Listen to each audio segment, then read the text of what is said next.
Idinawit ng lumutang na whistleblower na si Dondon Patidongan, ang isang retiradong judge sa kaso ng mga missing sabongero. Ito raw mismo ang tumulong sa pag-absuelto umano sa kanila sa kaso. Nakatutok si Ian Cruz. Isang dating huwes umano ang tumutulong daw sa grupo ng negosyanteng si Charlie Atong Ang para maayos ang iba't ibang kaso niya. Sa eksklusibong panayam sa GMA Integrated News ni Julie Dondon Patidongan alias Sotoy, sinabi niyang kasama sa inayos ni Judge ang kaso nilang 6 na akusado kaugnay sa pagkawala ng mga sabongero. Katulad nung itong sa kaso namin na 6, kaya medyo nabsulto kami. Gawa si Judge, ex-judge na yan. So anong papel niya? Basta lahat ginagapang yan hanggang taas. Sabi ni Dondon, si Atong ang mismo nagsabi sa kanya ukol sa partisipasyon ng ex-judge.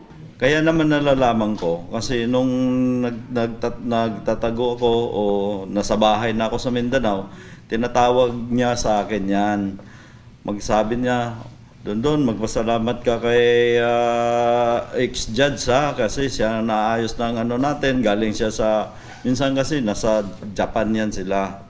Naayos na, doon sila nag-uusap-usap. Ani Totoy, malalim daw ang impluwensya ng dating huwes sa hudikatura. Tagal na kasing judge siya, parang naging hippie yata siya sa buong judge na yan. So kahit sa panig ng bansa siya? Yes. Sabi ni Justice Secretary Boying Rimulya, iniimbestigahan na ng Korte Suprema ang mga umano'y tiwaling huwes na maaaring kasabwat sa missing sabongero. Information pa lang yan. I gave them something to basta I gave them something that they're trying to digest now.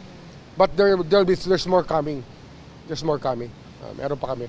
Sa isang pahayag, sinabi ng Korte Suprema na may impormasyon na sila ukol dito mula sa Department of Justice.